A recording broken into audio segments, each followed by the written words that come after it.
वागीश्वर धाम पीठाधीश्वर पंडित धीरेन्द्र शास्त्री देश की राजधानी दिल्ली में सनातनी हिंदुओं को चेताते नजर आए। नाराज नजर आ रहे पंडित धीरेन्द्र शास्त्री ने वो सारे कारण गिनाए जिसकी वजह से वह देश भर में घूमकर सनातनियों को जगाने का काम कर रहे हैं। उन्होंने साफ शब्दों में कहा है कि राजनीति से उनका कोई लेना देना नहीं है, वह सिर्फ और सिर्फ हिंदू सनातनियों को जगाने का काम कर रहे हैं ताकि अब तक जो हिंदुओं के साथ होता आया है वैसा आगे ना हो। सच बताएं, हम अपने लिए नहीं कर रहे हैं, हम केवल आपके लिए कर रहे हैं कि आपकी बेटी साक्षी ना हो जाए। हम इसलिए कर रहे हैं कि अब हमारे मंदिरों पर सोमनाथ जैसा कभी दोबारा हमला ना हो। हम इसलिए कर रहे हैं कि तुम्हारे बच्चे, तुम्हारे जीते जी उन माँ बाप से पूछना जिनके बच्चे घर छोड़कर दूसरे मजहब में चले गए, जिनकी बेटियां घर से भाग गईं, कश्मीरी पंडितों को भगा दिया। यहीं दिल्ली में यमुना के पास पाकिस्तानी हिंदू है शरणार्थी, उनको रहने के लिए निवास नहीं है, लाइट नहीं है। उनके पास जब जाओ और पूछो कि वहां पाकिस्तान में क्या हाल था, उनकी बेटियों को, छोटी छोटी बच्चियों को उठा लिया गया, 13-13 साल की बच्ची को उठा ले गए। और हम नहीं चाहते कि हमारे भारत में तुम लोगों की बेटियों के साथ ऐसा हो। सिर्फ हिंदुत्व की बात और सनातन की बात हम इसलिए बोलते हैं। क्षमा करना, जो पुलिस में भी हैं उनके ऊपर भी कितने हमले कहां कहां नहीं हुए, बंगाल में। हम नहीं चाहते कि लौटकर हमारे राष्ट्र के इन सिपाहियों के ऊपर कोई उंगली उठाए। इसीलिए हम हिंदुत्व की बात करते हैं, इसीलिए हम सनातन की बात। हमें कोई शौक नहीं चढ़ा है, ना हमें यश पाना है, ना हमें सम्मान, ना हमारी कोई पार्टी है कि हमें राजनीति करनी है। हमें कौन सी राजनीति करनी है? हम तो तुम्हारे लिए बोल रहे, तुम्हारी आने वाली पीढ़ी के लिए बोल रहे, तुम्हारे लिए जी रहे। वरना हमारा दरबार अच्छा खासा चल रहा है, दरबार में कोई कमी नहीं। हम तो प्रोफेशनली लाइफ जी लेंगे, ज्यादा परेशान होंगे, प्रोफेशनली लाइफ जी लेंगे, अपना दरबार लगाएंगे, बस अपने आराम से रहेंगे, न लेने माधव का न देना माधव का। लेकिन क्या इससे राष्ट्र का भला होगा? नहीं होगा। हम तुम्हारे लिए जी रहे हैं। इस वीडियो को जरूर तुमसे प्रार्थना है कि तुम्हारे अंदर अगर जमीर है, जागो।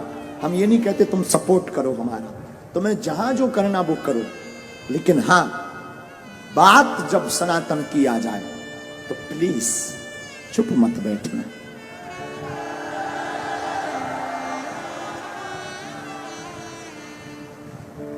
इसलिए प्रार्थना है, नहीं बाइकआउट करना ही पड़ेगा, बिना उसके काम भी नहीं चलेगा। जो ऐसा चलाए और जो ऐसा करे उसको देखना, उसके पंडालों में जाना बंद कर दिया जाए। अब बाबर का देश नहीं, रघुवर का देश है यार, बेफिजूली। हमने राम के लिए इतने साल कोर्ट में माथा पच्ची की, भगवान कृष्ण की पूजा नहीं खुलकर कर पा रहे, राम की यात्राओं में पत्थर लग रहे, पाल घर में संतों को पत्थरों से पीट पीट कर बर्बरता निर्दयता से मार दिया जाता, और लोग कहते तुम चुप बैठो।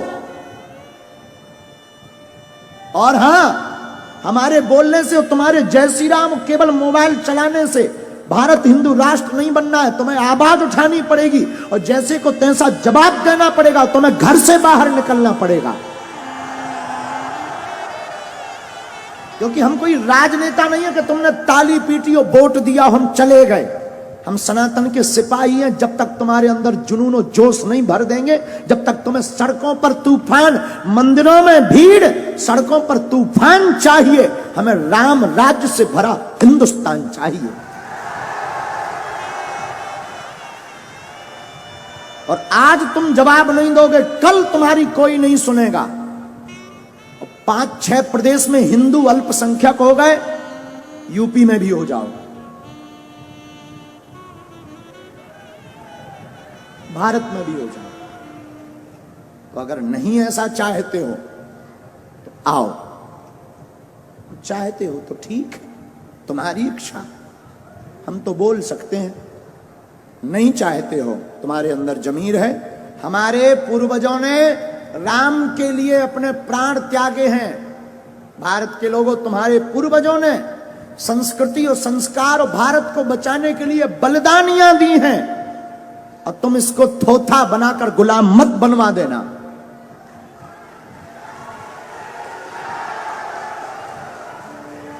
दूसरी बात, भारत में 80% सनातन हिंदू रहता है, 20% अन्य मजहब के, और 20% जब अन्य मजहब के हैं, और तुम्हारा ये हाल है कि तुम अपनी बात नहीं बोल पा रहे। जिस दिन तुम 50% से नीचे आ जाओगे, घरों में नहीं रह पाओगे। और कोई भड़काऊ बात नहीं है, बहुत ही जगाने वाली बात हो। इसके बाद अगर किसी को बुरा लगे तो क्षमा करना।